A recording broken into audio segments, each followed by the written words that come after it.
지극히 평범하게 살고 있는 60대 여자입니다. 아들이 있고 손녀도 있는 엄마이자 할머니이기도 하고요. 모두들 인생을 살며 충격적인 사건이 하나씩은 가지고 계시죠. 저에게도 심장이 쿵 하고 내려앉으며 가슴 졸이던 큰 사건이 하나 있어요. 제가 어디 가서 하소연하고 넋두리할 친구가 없어 늘 애정하던 이 채널에 사연을 신청하게 되었답니다. 그럼 잠시 제 친구가 되어 이야기를 들어주시길 부탁드릴게요. 제 나이대 분들은 잘 아시다시피 빈곤한 삶을 산 사람들이 너무도 많습니다. 과거에는 우리나라가 지금처럼 선진국이 아닌 후진국이었으니까요.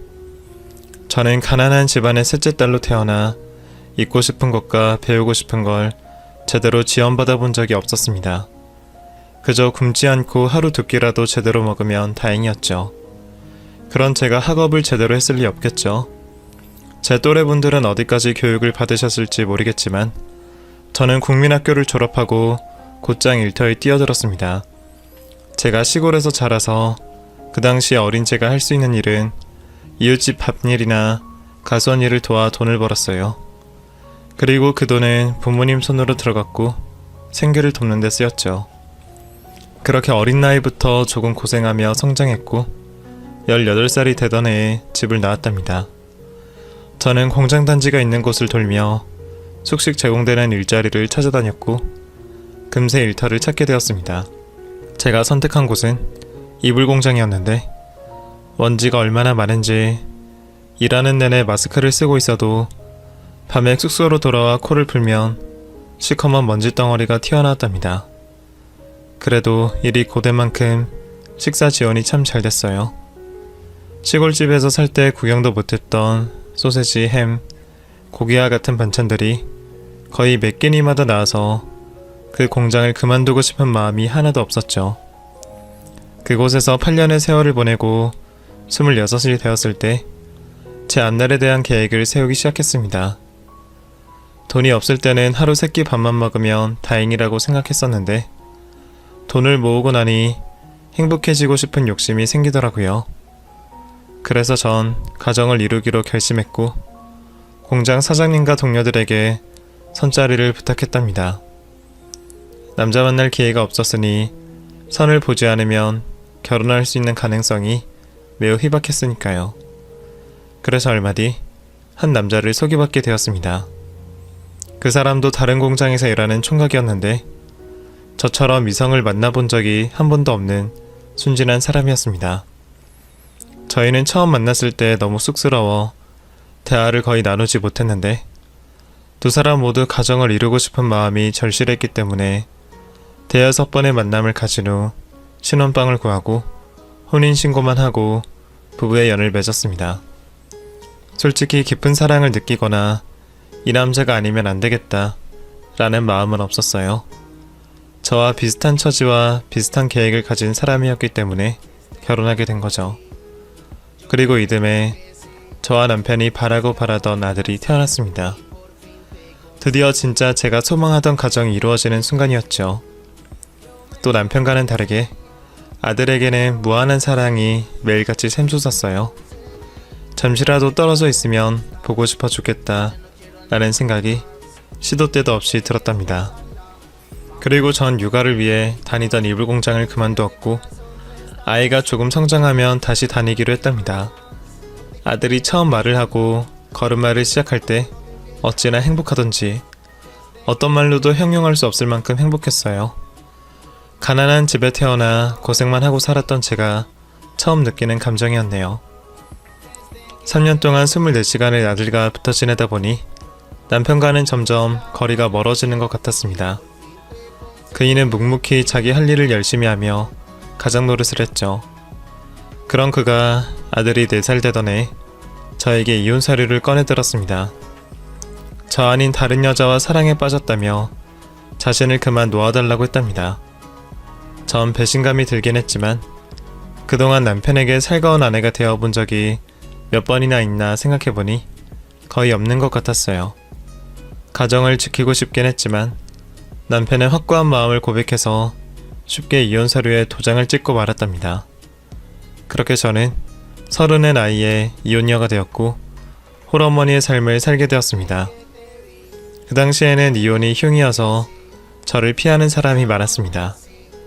다시 이불 공장으로 돌아가려고 했는데 제 이혼이 결격 사유가 되었는지 받아주지 않더라고요.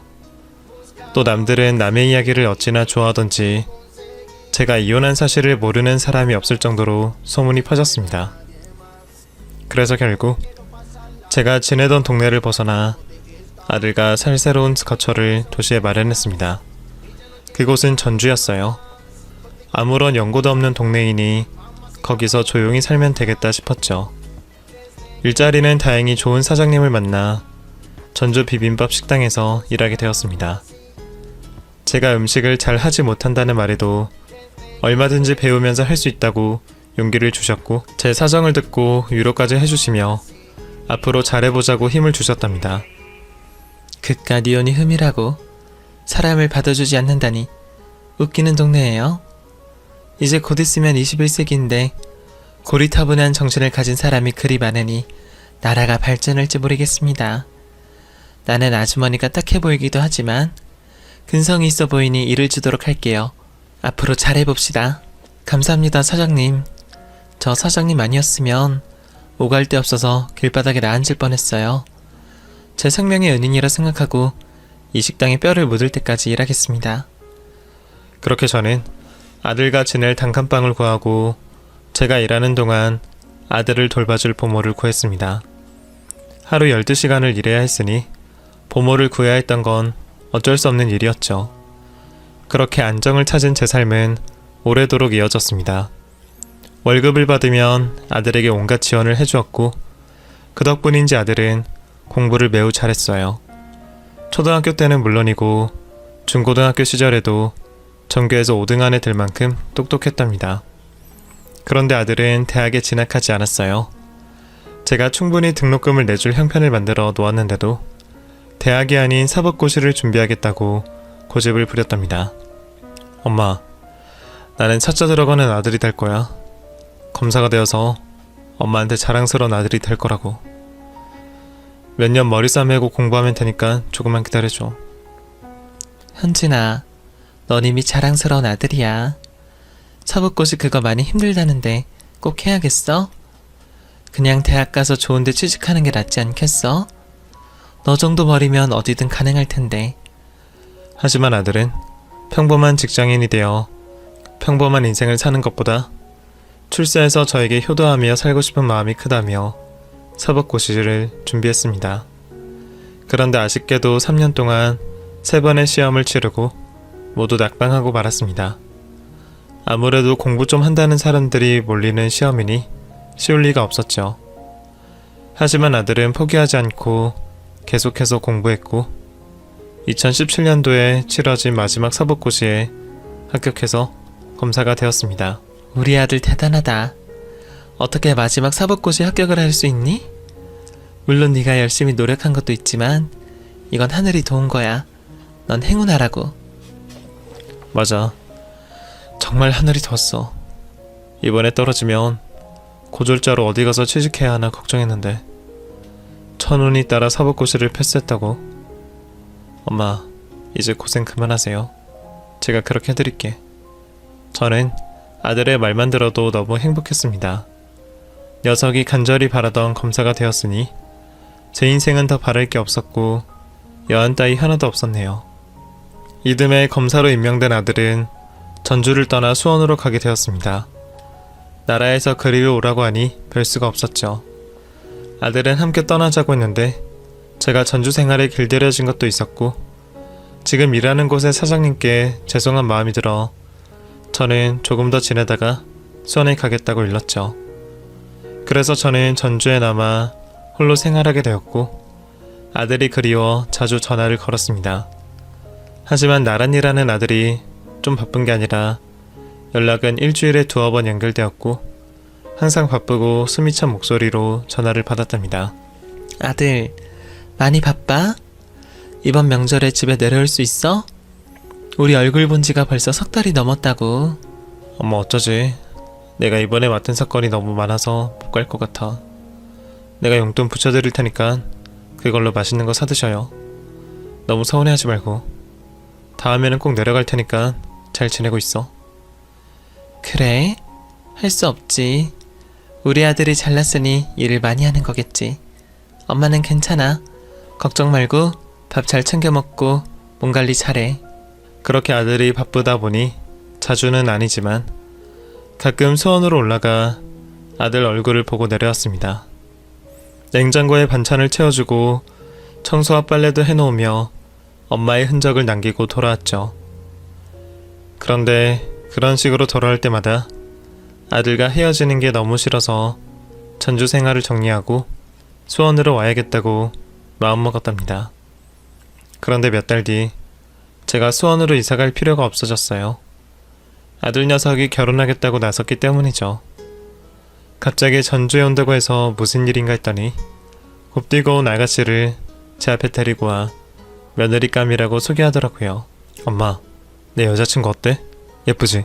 아이고, 현진이 네가 공부만 해서 여자에 대해 관심이 없이 사는 줄 알았더니 그게 아니었구나. 그렇게 바쁜 와중에 이렇게 고운 아가씨를 언제 사귄 거야? 제가 기뻐하며 말하자 예비 며느리가 대답했습니다. 어머님, 사실 제가 먼저 현진 오빠를 좋아했어요. 1년 전에 제가 사기 사건에 휘말려서 인터넷 카페에 들어가 조언을 구하다가 오빠를 알게 되었고 도와준다고 해서 만나게 되었죠. 그리고 오빠를 처음 만나자마자 반해서 제가 고백했어요. 그랬어? 하긴 우리 아들이 멋있고 잘나긴 했지. 그렇다고 유미씨가 부족하다는 뜻은 아니야. 유미씨도 무척이나 예뻐서 우리 아들하고 너무 잘 어울려. 마치 천생연분 같단 말이야. 저는 아들이 제 짝을 만났다는 사실에 너무 기뻐서 단번에 결혼을 허락하게 되었습니다. 그리고 예비사돈 측에서도 진작에 제 아들을 사위로 인정받았다고 전했답니다. 그래서 얼마 뒤 수원으로 향해 상견례를 하게 되었습니다. 사돈 측에서 전주로 나오시겠다고 했는데 그쪽은 두 사람이니 혼자인 제가 가는 게 낫겠다고 배려하고 올라갔답니다. 이윽고 사돈의 얼굴을 뵙고 반갑게 인사를 나누었어요. 저는 악수를 나누는 순간 새로운 가족이 생기는 느낌이 들어 마음이 들뜨기까지 했답니다. 저희 모녀와 사돈 식구들이 함께 맛있고 비싼 식사를 하며 도란도란 대화를 나누며 좋은 분위기를 이어가고 있었는데 식사를 마치고 사돈 부부가 저에게 하는 말이 조금 충격이었습니다. 사돈, 저희 집안에 대해 들으신 게 없다면서요. 사실 저희 부부는 꽤 먹고 살 만큼 삽니다. 수원에서 제일 크고 비싼 주택가들이 모여있는 동네에서 살고 있죠. 사돈께서는 식당 일을 하시고 계신다죠? 그 일을 무시하려는 것 아니지만 박검사와 제 딸이 살 신혼집을 마련하시기에는 충분치 않은 재산을 가지고 계실 거로 예상됩니다. 박검사도 아직 집을 살 만큼 돈을 모으지 못했다니 저희가 데리고 살면 어떨까 합니다. 부족함 없이 키웠고 훌륭한 직업을 가진 제 아들을 대리일 사이로 데려가겠다는 말이었죠. 이에 저는 훌륭하게 키운 아들을 대리일 사이로 보낼 마음이 추워도 없어 이렇게 대답했습니다. 그건 아닌 것 같아요. 조금 부족해도 작은 집을 마련해서 결혼 생활을 했으면 합니다. 제 아들이 부모 잘못 만난 것만 빼고는 흠잡을 데가 없는 아이라고요. 게다가 유미는 아직 뚜렷한 직업이 있는 것도 아니지 않습니까? 길 가는 사람을 붙잡고 물어봐도 제 아들이 아까운 건 사실이라고요. 그렇게 아들을 빼앗기지 않겠다고 열을 올리자 사돈 부부의 낯빛이 어두워졌습니다. 제가 그렇게 나올 거라고는 예상하지 못했나 보더라고요. 하지만 제 의사를 밝혔음에도 사돈 부부는 대리일 사이를 포기하지 못하겠다고 하더군요. 사돈, 제가 사업을 크게 해서 딸아이가 따로 직업을 가질 필요가 없는 겁니다. 그리고 우리는 박 검사가 우리 집에 들어와 살겠다고만 하면 지원을 아끼지 않을 생각이에요. 아무리 날고기는 검사라도 줄이 없으면 승진 못하고 날아가는 건 시간 문제입니다. 제가 돈도 많고 검찰의 백도 많으니 박 검사에게 날가를 달아줄 겁니다. 그러니 손해보신다고 생각 말고 저희에게 보내주셔서 훨훨 날도록 해주는 게 어떨까요? 뭐라고요? 날개를 달아주신다고요? 제 아들은 그런 지원 없이도 알아서 성공할 수 있는 녀석입니다. 원체 똑똑하고 정의로운 인물이니 상사분들도 그 점을 알고 키워줄 거라고요. 나중에 검찰총장까지 탄탄대로일 겁니다. 제가 맞받아치자 사돈 부부는 길게 한숨을 내쉬었고 비웃음이 섞인 미소를 짓더라고요. 그 순간 이런 집안의 아들을 장가 보내면 안 되겠다는 확신이 들었고 자리에서 일어나 아들에게 말했습니다. 현진아, 이건 아닌 것 같다. 돈 자랑만 하는 처가에 널 보낼 순 없다. 이 결혼 다시 생각하는 게 좋겠구나. 엄마, 잠시만요. 아들이 저를 붙잡으며 흥분하지 말고 다시 생각해보라고 설득하더군요. 저는 그때 처음으로 아들에게 실망했고 화가 난 채 전주로 돌아가고 말았답니다. 그렇게 바쁘다고 집에 오지 않던 아들은 제가 결혼을 반대한다고 하니 이튿날 바로 내려오더군요. 제 앞에 무릎을 꿇고 결혼 허락을 해달라고 하는데 실망감을 감출 수 없었습니다. 이렇게까지 해서 결혼하고 싶은 이유가 뭐니? 돈? 백? 그렇게 힘든 사법고시를 패스한 녀석이 겨우 대릴 사이로 들어가겠다는데 이유가 있을 거 아니야. 엄마, 나 유미 사랑해. 누구보다 유미를 사랑한다고. 그리고 장인어른의 돈과 백은 그 다음이야. 엄마가 실망하신 건 잘 알겠는데 저는 이 결혼 꼭 해야겠어요. 내 꿈이 검찰총장인 건 아시죠? 그 자리까지 가려면 대리사이가 아니라 운전기사 노릇까지 할 수 있단 말이야. 착하고 순수했던 아들에게 제가 모르는 면이 있더라고요. 야명이 얼마나 큰지 눈빛만 보다 알겠더라고요. 물론 며느리를 사랑해서 결혼을 결심했겠지만 아들은 자신의 꿈을 이루겠다는 의지가 커 보였네요. 제가 반대한다고 아들이 결혼을 포기하지 않을 것 같았고 아들과 사이가 멀어지는 것도 바라지 않아 져주기로 했습니다. 자식 이기는 부모가 어디 있겠어요? 제 마음 헤아려 주실 분들이 많으시겠죠? 어쨌든 저는 마음을 비우고 제 욕심을 비웠습니다. 그래, 결혼해라. 내가 말려봐야 무슨 소용이겠니? 네가 바라는 검찰총장까지 가봐. 날개 달고 잘 살아봐, 이 녀석아. 정말? 고마워. 엄마, 내가 꼭 성공해서 엄마 호강시켜 드릴게. 돈다발로 코풀게 해드릴 테니 조금만 기다려줘. 어이구, 이 녀석아. 그런 거 바라지도 않아. 엄마는 네가 행복하기만 하면 돼. 그렇게 제가 결혼 승낙을 하자 결혼식까지 일사천리로 진행되었고 아들은 약속대로 대릴 사이로 사돈 집으로 들어가게 되었습니다.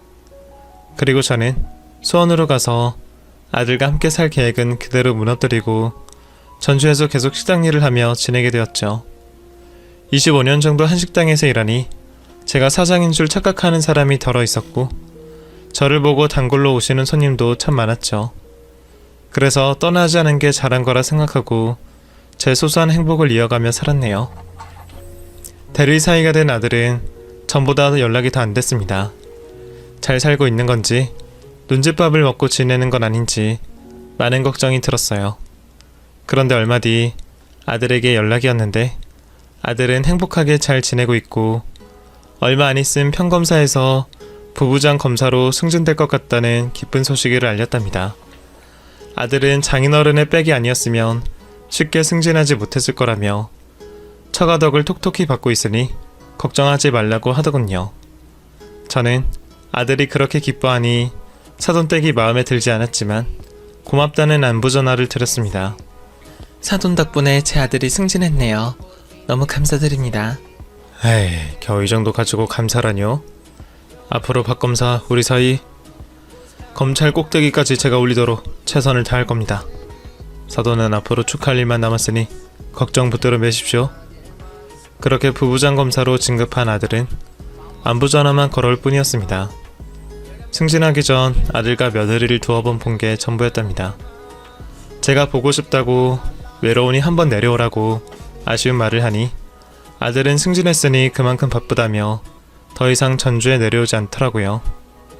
많이 서운하긴 했지만 승진해서 자리가 바뀌었으니 어쩔 수 없다고 생각하고 이해하고 말았답니다.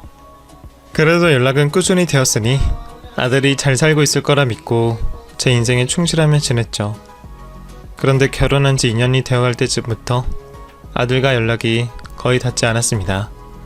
신호음은 가는데 전화를 받지 않았고 문자를 보내도 단답형으로 답장을 보낼 뿐이었습니다. 승진까지 해서 일이 잘 풀리고 있는데 무슨 고민이 있을까 생각해보니 사돈집에서 지내는 게 많이 힘들 거라는 확신이 들었죠. 그래서 저는 아들의 얼굴을 보고 사돈 식구들에게 자신을 앞으로도 잘 부탁한다는 인사를 드려야겠다고 판단했습니다. 제가 전주에서 수십 년을 살았으니 음식 솜씨는 누구에게도 뒤지지 않으니 맛있는 반찬을 많이 만들어 찾아가기로 결심했죠.